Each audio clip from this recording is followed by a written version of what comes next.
as the fog descends woods below. I'm going to take you to the top of the ridge where we will watch the sun go down on the shortest day of the year, winter solstice 2020, and also look for the Jupiter-Saturn conjunction, as well as perhaps the northern lights and the Perseid meteor shower.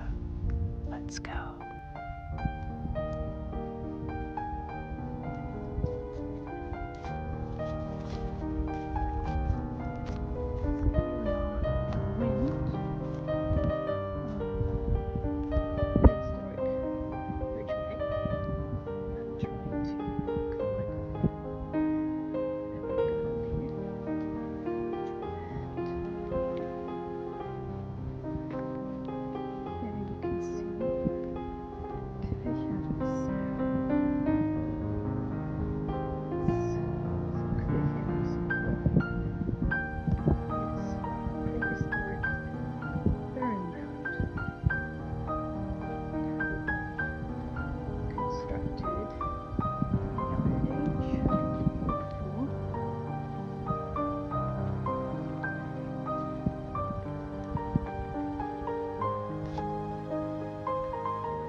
Always provided a prominent site as prehistoric ridgeway. Supposedly, King Edwin of Northumbria killed King Cwichelmshlaew of Wessex in 636, and the 1006 Anglo-Saxon chronicle mentions the Danes having reached this burial mound. So we'll go up now.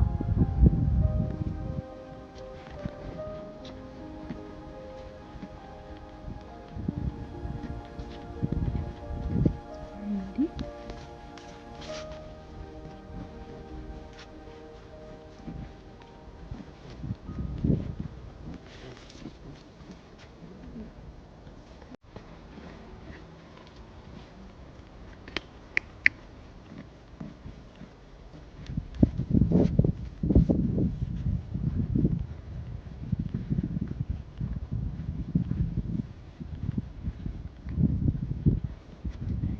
View of the countryside on the shortest day of the year.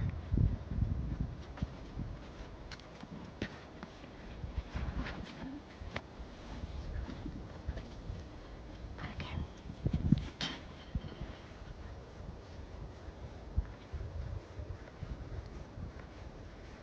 So there's our mound. It's a round barrow, and we'll climb up the western side to see the sun setting.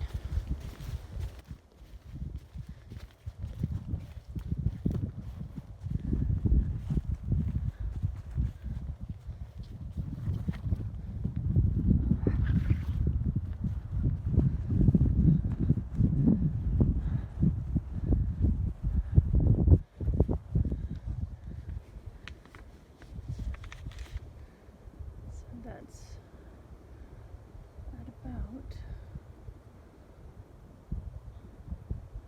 129 degrees.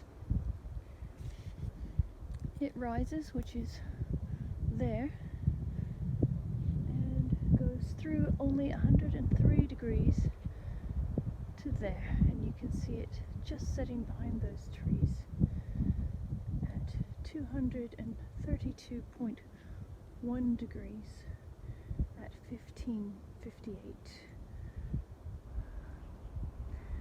So we see the sun entirely in the southern sky on this shortest day of the year and throughout the winter. whereas in summer the night is only 90 degrees nighttime between the sunset and sunrise. So we are roughly 5 minutes behind Greenwich time-wise. 0 degrees, 0 minutes, 27.572 minutes west, degrees west, and that was Greenwich. We are 1 degree and 20 minutes, 20.820 west. So 5 minutes in time behind sunset in Greenwich. So our day length at the moment is 7 hours and 48 minutes, 48 seconds. The azimuth 179 degrees. Altitude of 15. Alright, let's go down the west side. At about 10:30 today, the sun at its highest point was directly over the Tropic of Capricorn.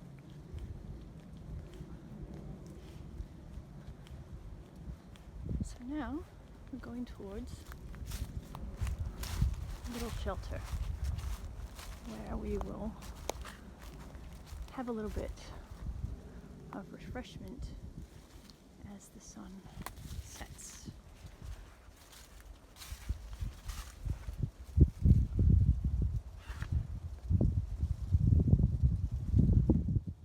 We're in a little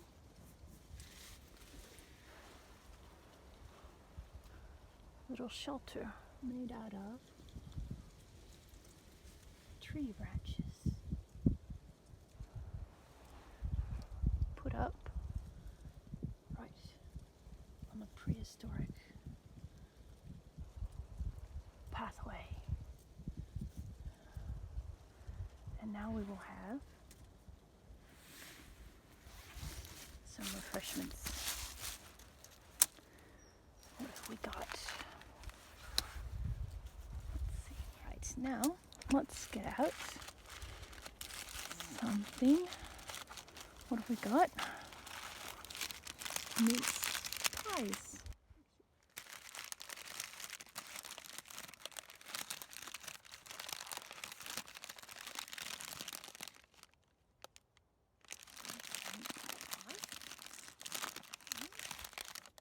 So we've got, as you can see, some mead, honey mead, and you can hear the birds. And there's our mince pie in our basket. What else we have? Of course, more mince pies and serviettes.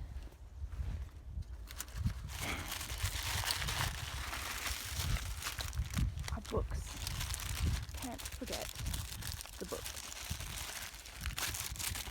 We've got poetry and Pliny,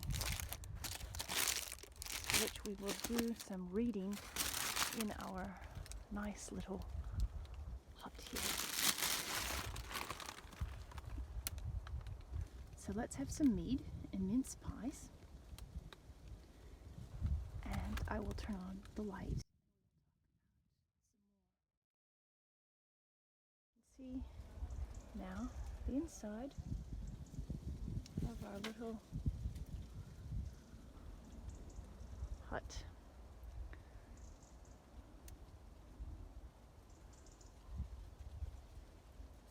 And you can see the sky going dimmer and dimmer. So let's have a look at our compass. Alright.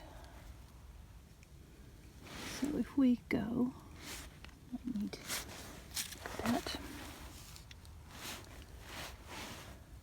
And then move it into the light. That's better. Okay. That's perfect. So there's our compass pointing due north.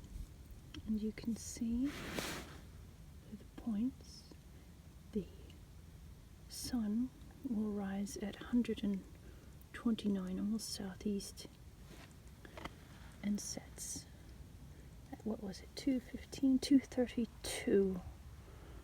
It's a very, about 103 degree day, whereas in the summer we have about 90 degrees of night between sunset and sunrise. So you can see the difference there. And Saturn will be coming up just about 215-ish degrees right over where the sun has set. So now that we are having our refreshments, and we've got, of course, our books,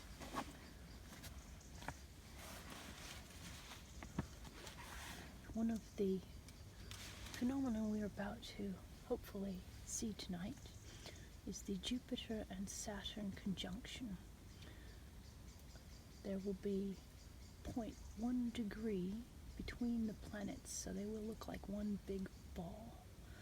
The last time they were this close together and near the moon was in 1226. They've been together before in 2000 and in 1623, but they were close to the sun. But this time they are just before the moon set, and so we shall be able to see them. This brings us to Saturnalia, which was a festival, of course, celebrated in honor of the god Saturn, the father of all the gods, that was celebrated in ancient Rome between about the 17th of December and for 7 days afterwards. People would make some sacrifices at the temple of Saturn, and then they would go and banquet and give gifts. The usual law and order was all suspended. Businesses and schools closed, and all quarrels were forgotten. And so let's have a look at what Pliny, read some Pliny.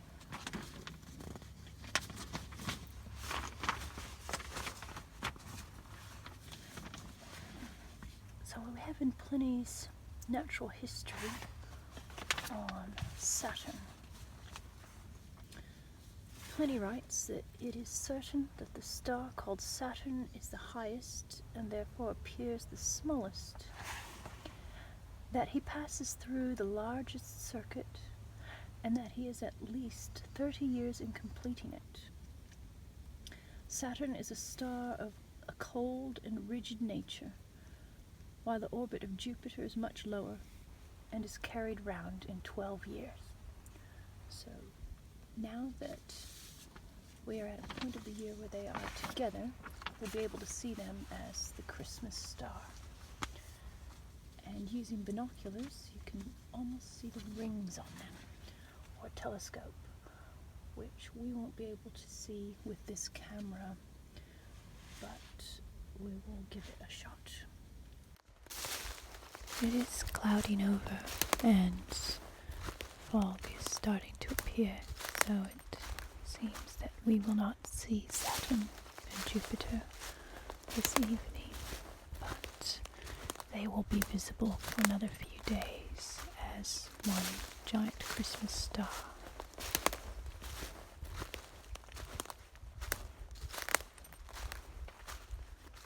Going a little bit farther west to get the last glimpses of the sun's rays on the longest night of the year.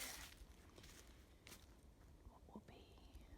And that is our southern sky, southern horizon, and it flows into nightfall in the north, where you can see lights from distant cities.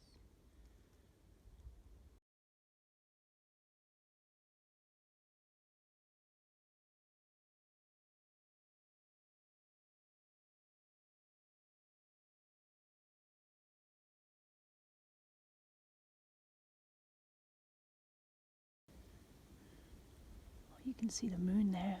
That's beautiful, beautiful. One of the sky phenomena that we have in the winter in the northern and far southern latitudes, of course, is the Aurora Borealis and Aurora Australis. So here we would be able to see the Aurora Borealis, except that it seems to be clouding over. Now we'll focus on the north sky there, where you can see plenty of clouds. The Aurora Borealis was also known in pre-Christian times as the Wild Hunt, and is usually associated with possibly Norse or pagan gods in different cultures. The story goes that hunters from a fairy otherworld are riding on a hunt. A lot of legends told about their origins, and one of my favorite is that of Dando and his dogs, or King Herla's visit to the fairy king. Galileo mentioned the Aurora Borealis in 1619, naming it after Aurora, the goddess of the dawn, and Boreas, the god of the north wind. Sun sets for the longest night. I will read a poem by Christopher Pearse, Cranch, 1813 to 1892.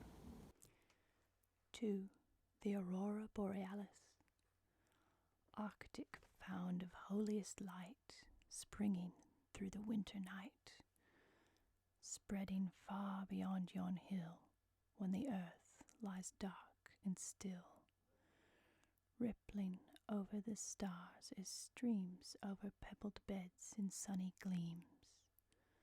Oh, for names, thou vision fair, to express thy splendors rare.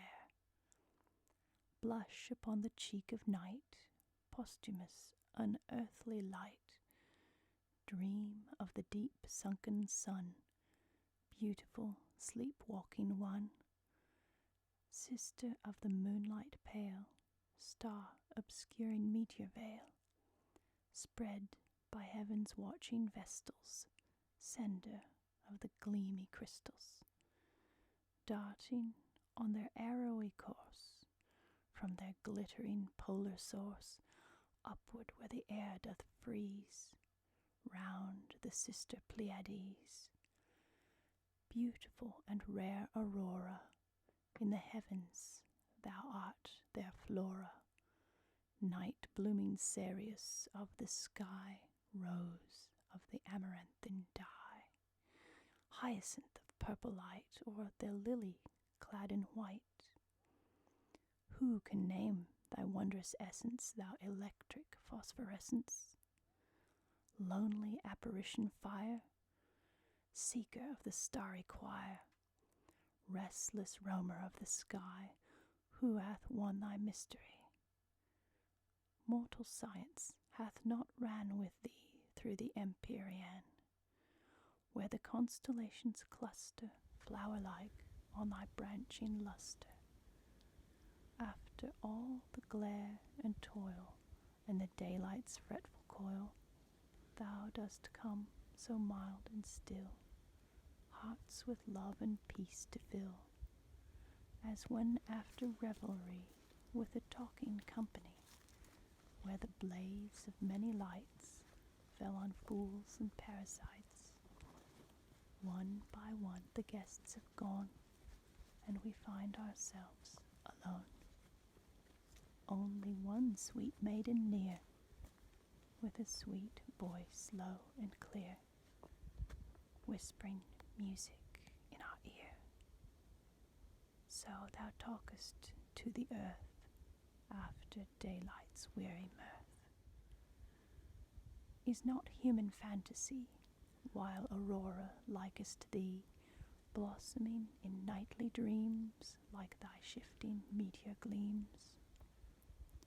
But a better type thou art, of the strivings of the heart, reaching upward from the earth to the soul that gave it birth. When the noiseless beck of night summons out the inner light that hath hid its purer ray through the lapses of the day, then like thee, thou northern morn, instincts which we deemed unborn, gushing from their hidden source, mount upon their heavenward course, and the spirit seeks to be filled with all eternity. Something we will miss tonight, unfortunately, because it's clouding and misting, is the Urseed meteor shower. Now this is from the comet Tuttle, named by Horace Tuttle in 1858, though the comet itself was first mentioned in 1790. This comet's trailing dust particles look like shooting stars in the Earth's atmosphere, and they radiate from Ursa Minor, this little bear, thus the name Urseeds. And midnight will probably be the best viewing time, though the mist is closing in here on the prehistoric, spooky ridge. So the last reading for tonight will be from our Pliny the Elder in his Natural History, which we've brought with us, and a little bit about the Aurora Borealis, or the Northern Lights. I'll read the first bit in Latin, and then I'll read the translation. Emicant et faces non nisi cum decidunt visae, qualis Germanico Caesare gladiatorum spectaculum edente praeter ora populi meridiano transcucurit. So the last reading for tonight will be from our Pliny the Elder in his Natural History, which we've brought with us,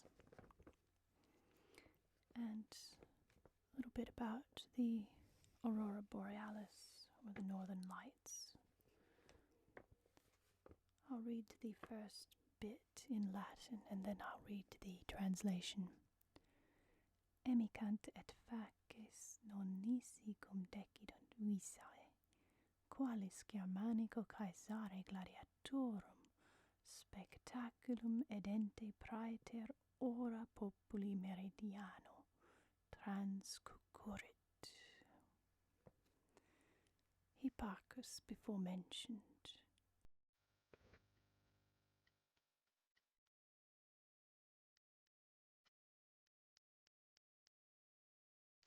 So thank you for being with me tonight as we watched the sun set on the shortest day of the year, the end of 2020, and the beginning of our holiday celebrations, and hopefully a much better year in store. I will leave you with a pagan poem written by Molly Reamer, inspired by an American Indian prayer about the great wind, or as we know it, Borealis, the Greek god of the north wind. A winter solstice blessing. May you have a warm heart, open hands, a creative mind. May you experience inspiration and brilliance, clarity and focus. May you laugh richly and deeply. May you circle and celebrate. May you change and grow. May that which is waiting to be unlocked be freed.